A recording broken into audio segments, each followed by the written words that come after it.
자, 그래서 이제 예수님께서 이제 부활승천하시고 교회가 이제 쭉 만들어지면서 사람들을 막 구원해가지고 교회 속으로 불러들이시는 요 작업을 예수님 재림하실 때까지는 하시는데, 자, 요 내용을 다루고 있는 성경이 사도행전하고 바울이 쓴 서신서, 또 사도들이 쓴 서신서들입니다. 자, 예수님께서는 가시고 성령님께서는 오시고 서로 이제 바톤 터치했습니다. 우리가 이게 오래 달리기 할 때 서로 바톤 터치하듯이. 예수님께서 이 땅에 계시면 예수님은 육체로 계시니까 이런 구원사역을 효과적으로 하실 수가 없습니다. 전 세계에 동시에 계시면서 동시에 어떤 일들을 하시려면 영으로 계셔야 되거든요. 예수님은 하나님이시라도 육체로 부활하셨으니까 어느 한 장소에서 다른 장소로 순간적으로 왔다 갔다 할 수는 있지만 동시에 두 군데에서 딱 동시에 일을 할 수는 없다고요. 그러니까 예수님은 가시고 그렇게 하실 수 있는 분은 영으로 계신 분이시니까 성령께서 이 땅에 오셨습니다. 예수님이나 성령님이나 다 똑같이 능력을 지니신 하나님이시거든요. 그러니까 예수님은 원래 보혜사시고 성령님은 또 다른 보혜사시고, 내가 또 다른 보혜사를 너희에게 보내주겠다 말씀하실 때 그 보혜사 성령님인데, 하여튼 예수님이 하시는 일을 성령님도 그대로 하시기 때문에 언제 오셨느냐, 예수님이 하늘나라로 가시고 10일 후에 오셨습니다. 10일 후에. 부활하신 날부터 치면은 50일 후에 부활하셔가지고 이 땅에 40일 동안 계시다가 가시거든요. 감람산에서 가시고 난 다음에 10일 후에 오셨어요. 성령께서. 그날이 이스라엘 절기상 오순절입니다. 50일째 되는 날이라 이 말이죠. 초실절로부터 50일째 되는 날인데, 부활의 초실, 처음 열매가 되신 그 날이 부활절부터 시작해서 50일째 되었습니다. 그때 이제 예루살렘에 왔던 수많은 사람들이 그 이상한 현상을 보고, 또 사도들과 그 모여있던 많은 제자들이 불을 받는 것을 보고, 또 그들이 하는 말을 듣고, 그때 방언이 있었잖아요. 방언 현상이. 방언이 뭐냐면 지금처럼 이렇게 우리 기도 방언처럼 이렇게 아니고 다른 나라의 말을 하는 겁니다. 영어, 일어, 불어 이렇게. 맨 처음에 방언은 그게 성경에 나오는 방언이었어요. 왜 이런 다른 나라, 각 나라의 외국어를 할 수 있는 그런 은사를 주셨냐면 그걸로 뭐 하라고요? 복음 전하라고, 복음 전하라고. 그 나라 말에. 각 나라에서 사람들이 왔기 때문에 그 사람들한테 복음을 전하라고 오순절 날 이 방언이 막 터졌는데, 외국어가 막 터졌는데, 그래 막 많은 사람들, 어떤 사람들은 영어가 터지고, 어떤 사람들은 막 불어가 터지고, 어떤 사람은 지금으로 말하면 막 일본어가 터지고 이래가지고 모든 해당되는 사람들한테 복음을 다 전했어요. 예수님이 당신들의 죄 때문에 돌아가시고 부활하셨다는 이 소식이 막, 이 오순절 날, 그게 모였던 사람들한테, 오순절은 유대인들이 그 성지순례 하는 때거든요. 그러니까 많은 사람들한테 복음을 전한 겁니다. 이때 복음을 듣고 돌아가서 각자들이 있는 그곳에서 교회들이 많이 세워졌는데, 그렇게 자생적으로 세워진 그런 교회들 가운데 하나 대표적인 교회가 어디냐면 로마 교회입니다. 로마서가 쓰여졌던 그 로마 교회는 바울이 세우거나 베드로가 세운 게 아니고 자생적으로 세워진 교회에 바울이 편지를 보낸 거고, 나중에 베드로가 가서 거기에서 사역을 한 거거든요. 마가도 마찬가지고. 이때 굉장히 큰 역사가 있었습니다. 이 오순절 날, 성령께서는 사람들의 그 혀의 모양으로, 혀는 말하는 거잖아요. 근데 불꽃처럼 이렇게 임해가지고는 사람들에게 각 나라의 말을 하게 하는 이런 놀라운 일을 행하심으로 성령님 이 땅에 오신 목적 자체가 뭐냐? 복음을 전하는 거라는 것을 보여주셨습니다. 예수님이 하신 일을 통해서 복음을 전하면서 온 땅에 이렇게, 온 인근에 복음이 전파되었습니다. 우리 성경에 나와 있는 이 배경은 주로 이 지중해 연안 유럽 이쪽이죠. 이쪽을 아시아라고 하고, 여기를 이제 마케도니아 혹은 유럽이라고 하죠. 이탈리아 반도, 마케도니아, 이 전체가 다 유럽이죠. 이제 성경을, 신약 성경에 주로 이제 사도 바울이 주로 복음을 전한 곳은 요 인근, 여기, 소아시아 지방하고 요 지역, 요 세 군데 반도되어 있는 여기죠. 여기를 아시아라고 부르고, 또 이 속해 있는 요 전체 따라갔다가 지금 우리나라는 이 정도 있잖아요. 이 전체도 아시아라고 하지 않습니까? 그 중에서도 요 아시아 여기를, 소아시아라고 합니다. 여기를. 작은 아시아. 이 아시아는 아시아 대륙, 전체 아시아라고 하고요. 아시아라는 말 자체가 뜻이 뭐냐 하면, 아스이아를 갖다 가 붙인 말인데, 해가 뜨는 곳이라는 뜻입니다. 해가 뜨는 곳. 여기, 아테네에서 봤을 때, 이 그리스, 이 마케도니아 반도에서 봤을 때, 해가 뜨는 곳이 동쪽이잖아요. 항상 오른쪽이 동쪽이고 왼쪽이니까. 해 뜨는 곳이란 그런 뜻으로 아시아라고 이렇게 불렀는데, 이거 소아시아라고 한다는 것이죠.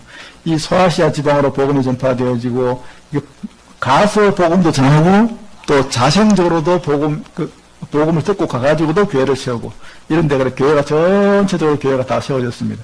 요 인근 여기는 주로 바울이 많이 세웠고, 바울이. 이 예루살렘과 이스라엘 이쪽으로는 이제 12사도들이 많이 세웠고, 12사도 가운데서도 이제 베드로 같은 사도가 주축이 되었고, 나머지 12사도들은요, 어디서 했냐면, 안 나와 있는 이 아시아 지역, 사우디아라비아, 요쪽 지역, 밑에 아프리카 쪽, 요 세 군데 여기서 다 파송이 되어져 가지고 복음을 전했는데, 우리가 사도행전에 기록되기로는 요쪽을 주로 복음을 전한 사도 바울의 그런 일대기가 기록이 많이 되다 보니까, 다른 사도들의 그런 복음을 전한 것은 조금 우리가, 내용적으로 사도행전에는 조금 적게 기록되어졌을 뿐입니다. 그 중에서도 이제 두 명이 대표적인 복음 전도자가 있었는데, 다메섹 가다가 이렇게 예수님을 빛으로 만난 사도 바울, 이 바울은 이스라엘 바깥에, 이 지중해 연안에 있는 이방인들에게 복음을 전했다면, 이스라엘 지역 안에서 특히 예루살렘 인근 지역을 중심으로 해서는 베드로가 유대인들을 대상으로 해서 복음을 전했습니다. 이 두 사람이 주축이 되었지만, 다른 사도들이나 다른 사람들도 다 함께 복음을 전했다 하는 거. 특히 그 중에서 예루살렘 교회의 빌립 집사님은 7 집사님 가운데 한 분이었는데, 이 사마리아 지역에 내려가서 복음을 전해가지고 큰 부흥을 일으켰고, 또 이렇게 에티오피아의 여왕의 네시를 네시를 만나서 복음을 전하고, 아서도, 요빠, 또 자기 고향이었던 가이사라까지 전체에 복음을 전하는 이런 일들도 행했습니다.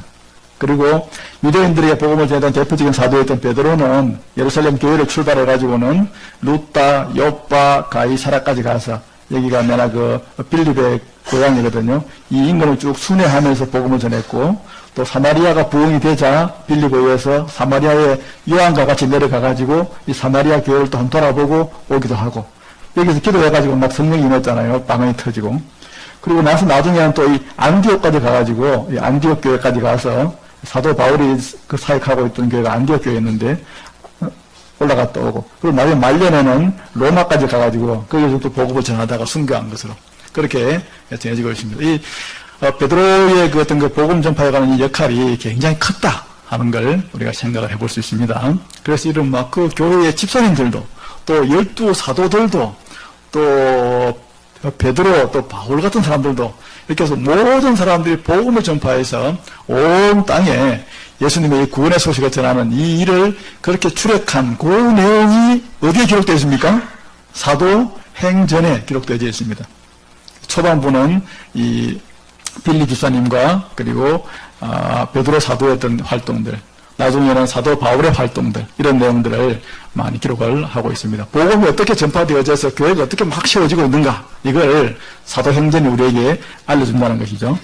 그래서 가장 대표적인 이 사도였던 우리 사도 바울의 복음 전도 여행을 보면 3번에 걸쳐서 지중해를 갔다가 뺑 돌면서 복음을 전했는데, 그 기간은 한 30년에서 40년으로 봅니다. 회심을 한 이후에 한 10년간은 고향에 가서 이제 이렇게 기도하면서 혼자만의 시간을 가지다가, 그러고 나서 한 30년 가까이를 갔다가 전도 여행을 하면서 복음을 전하다가 로마에서 마지막에 순교했는데, 이 바울의 전도 여행이 사도행전에 보면 상당히 많은 부분을 차지하고 있죠. 1차 전도 여행은 바울을 파송했던, 바울이 이제 사역했던 교회는 안디옥 교회입니다. 안디옥 교회는 예루살렘 교회 교인들이 가서 설립한 교회입니다, 이게. 그래서 유대인의 대표적인 교회는 예루살렘 교회지만은 이방인의 대표적인 교회는 안디옥 교회로 봅니다. 여기 안디옥이 있고 여기도 안디옥이 있죠. 여기는 비시디아 지방의 안디옥이고 여기는 일반 우리가 흔히 말하는 안디옥입니다. 여기서 바로 앞에 있는 이 구브로 섬에 가가지고 맨 처음 전도는 여기에 이제 바나바라고 하는 자기 동역자하고 같이 안디옥 교회 담임 목사님이 바나바고 부목사님이 바울이었는데, 이 담임 목사님하고 부목사님을 갖다 교회에서 이렇게 파송한 것입니다. 선교사로. 이거는 성령께서 그렇게 하라고 하셨거든요. 그래가지고 졸지에 그냥 두 분이 이렇게 차출이 돼가지고는 요 지역을 다니면서 복음을 전하다가 이 루스드라에 갔을 때 여기서 그냥 돌에 맞아가지고 바울이 죽을 뻔했잖아요, 거의. 그래가지고 그런 이야기들이 사도행전에 보면 자세히 나와 있습니다. 이 구브로 섬에 갔다가 아탈리아로 갔다가 버가로 갔다가 비시디아 안디옥 갔다가 이고니온 갔다가 루스디아 갔다가 더베 갔다가 근데 더베 옆에 있는 다소라고 되어 있는 여기가 사도 바울의 고향입니다. 여기 있던 사람을 안디옥 교회의 담임 목사님으로 있던 바나바가 찾아가서 데리고 왔거든요. 데리고 같이 사역하다가 파송이 되어서 같이 1차 전도 여행을 요 코스로 이렇게 했습니다. 별로 멀지는 않죠. 여기 소아시아고 여기가 이제 아테네가 이 정도 있고 로마가 이 정도 있으니까 그에 비하면 바로 인근이라고 볼 수 있지만은 여기였는데 1차 전도 여행 가운데 한 가지 특이한 사건은 버가로 가는 곳에 갔을 때 함께 갔던 그 마가복음을 썼던 마가 있죠. 마가가 같이 갔다가 여기서 돌아가 버렸어요. 아이고 나는 막 도저히 힘이 들어서 같이 못 당기겠다고 이래가지고 막 짐을 싸가지고 집에 가버렸어요. 네, 그런 일이 있어요. 요 일 때문에 이제 나중에 이제 또 한바탕 큰 난리가 나는데 이렇게 해서 이제 전도를 하면서 인간의 교회를 다 세웠습니다. 이고니온, 루스드라, 특별히 그 디모데라고 하는 사람이 바로 이 루스드라하고 이 더베 요 지역에서 이렇게 크게 칭찬받고 인정받고 있던 그런 사람이었습니다. 첫 번째 전도 여행 때 만나놨다가 두 번째 전도 여행 때 가면서 데려가 봅니다. 디모데를 여기서 이렇게 하고 이제 한 바퀴 이제 쭉 이제 둘러보고 왔는데 요 지역을 갈라디아 지역이라고 합니다. 갈라디아 지역. 그래서 한번 갔다가 와가지고 쓴 편지가 갈라디아서입니다. 요 갈라디아서가 사도 바울이 제일 먼저 썼습니다.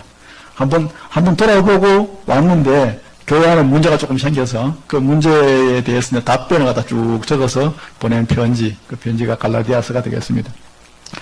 자, 그렇게 해서 1차 전도여행을 마치고 이제 갔다 왔는데 이제 또 조금 있다가 이제 2차 전도여행을 가려고 이렇게 서로 이제 했는데 2차 전도여행을 원래 계획은 사도 바울이나 바나바는 처음에 갔던데 그 문제가 많으니까 한 번 더 가자.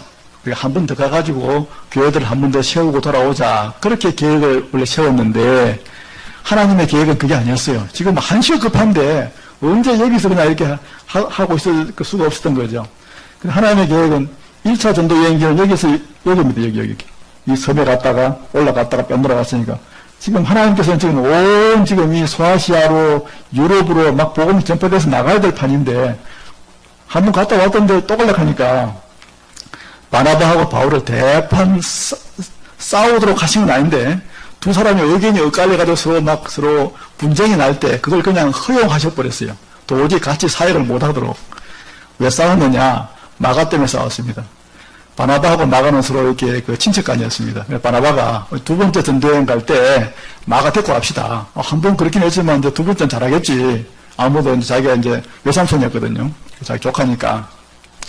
그랬는데 도저히 그냥 이 바울은 성격이 굉장히 강직한 사람이었어요. 그래가지고는 안 된다. 한 번 그래가지고 우리 사역에 얼마나 그때 우리가 돌아갈 뻔한 바람에 힘이 들었느냐. 그런 사람 다시 데리고 가면 이 하나님의 사역에 큰 지장이 된다. 그래가지고는 둘이 처음에는 티격태격 싸우다가 나중에는 그냥 안디옥 교회 안에서 막 서로 심히 다투었다고 성경에 보면 나와 있어요. 심히 다투었다고. 그냥 막 멱살만 잡아서 막 온 그냥 소리를 지르고 했다는 말이죠. 이 담임 목사님하고 부목사님 두 지도자가. 그래가지고 두 사람 중에 어느 한쪽도 양보 안 했어요. 그래가지고 하나님께서는 둘을 갖다가 하나님의 뜻을 잘 모르고 행하니까 싸움을 통해서라도 두 사람이 서로 갈라지게 만들어버렸어요. 그래가지고 바나바는 자기 생질이었던 그 마가를 데리고 원래 가려고 했던 구브로 섬으로 원래 가고, 원래 계획대로 가고, 대신 바울은 실라라고 하는 다른 제자를 택해가지고는 요 코스로 여기 지나서 더베에 가가지고 디모데를 낚아채서 같이 가자. 이래가지고 디모데를 데리고 드로아로 가가지고 드로아에서 또 여기서 이쪽에 갈 때까지 요르단 빠져나가 보려고 하고 이르단 빠져나가 보려고 바울이 여러 번 시도를 했는데 하나님께서 그리 못하도록 환경을 통해서 다 막아버리셨어요. 그래가지고 계속 앞으로 막 하게 만든 거예요. 그래서 이 드로아까지 가가지고는 바울이 낙심이 돼가지고 이상하다. 하나님께서 왜 이렇게 하실까? 복음을 왜 대체 복음을 나를 못 전하게 하시나? 그래하고 밤에 기도하고 있을 때 하나님께서 환상을 하나 보여주셨는데 그 환상이 뭐냐? 이 드로아 바로 건너 여기가 빌립보 지역 여기부터가 이제 유럽입니다. 유럽. 이 바다 건너편에 있는 요 땅이 이제 마케도니아 지방인데 그 어떤 사람들이 저 바닷가에 서가지고 손짓을 하면서 좀 건너오셔가지고 우리를 좀 도와달라고, 우리한테 좀 복음을 전해달라고 그러는 거예요. 그때서야 바울의 무릎을 딱 치면서 하나님 뜻이 여기 있었구나. 그래서 우리를 이렇게 먼 길을 오게 하셨구나. 우리가 여기서 복음을 전할 게 아니라 바다를 갖다 건너가서 유럽에 가서 복음을 전하는구나. 금방 깨닫고 바로 건너가가지고는 빌립보부터 시작해서 빌립보, 데살로니가, 베레야, 아테네, 고린도 다니면서 자 복음을 전하면서 교회들을 갖다 금방금방 쫙 세워나갔습니다. 그러니까 성령님께서는 계속 바울을 갖다가 이렇게 뒤에서 부딪혀가지고 앞으로 해서 유럽으로 지금 빨리 넘어가도록 복음을 얼른 전파되어야 되니까. 그래서 여기서 뭐 대판 싸우게 됐지만 이런 과정을 통해서 이렇게 해서 이리 가서 고린도에서 1년 6개월을 머물면서 여기서 오랫동안 있으면서 고린도 교회도 세우고 또 많은 다른 교회들도 거쳐오면서 다 교회를 세우면서 여기서 가장 주력적으로 복음을 전했습니다. 전하다가 이제 돌아올 때는 에베소를 거쳐서 배 타고 요래서 이래서 가이사르로 와가지고 안디오로 이렇게 이게 두 번째 전도 여행이었습니다. 이 기간은 한 3년에서 한 4년, 한 4, 5년 정도 되지 않을까 생각되고요. 이렇게 두 번째 전도를 하고 난 다음에 곧바로 짐을 챙겨가지고는 세 번째 전도 여행을 두 번째 전도 여행하고 코스가 거의 비슷하게 갔어요. 세 번째 전도 여행은 안디옥을 출발해가지고 이번에는 그동안 못 가봤던 데가 어디냐면 에베소입니다. 에베소. 두 번째 여기를 갖다 거쳐서 지나가 버렸잖아요. 여기 들어가까지. 에베소로 가가지고 에베소에서 무려 3년 동안이나 여기에 있으면서 3년간 여기에서 복음을 전했습니다.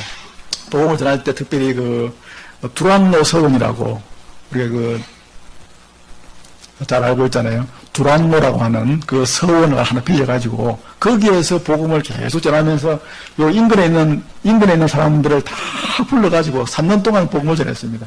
그 바람에 이게 골로새 교회도 세워지고 가파도기아 인근 지역에도 복음을 전해지고 하는 그런 일들이 일어났습니다.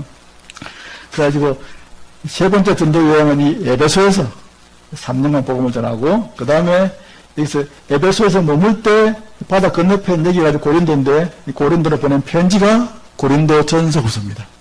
그때 보냈습니다. 그래서 이제 여기 머물다가 이제 끝나고 난 다음에 요리 와서 이제 고린도로 와서 이제 한 6개월 쉬었다가 왔는데 쉴 때 그때 왼쪽에 있는 로마 교회에다가 편지를 보내가지고 내가 이제 로마 교회 당신들 찾아갈 건데 우리가 이 다음에 한번 만납시다 하고 그래 알려줬던 그 편지가 로마서입니다.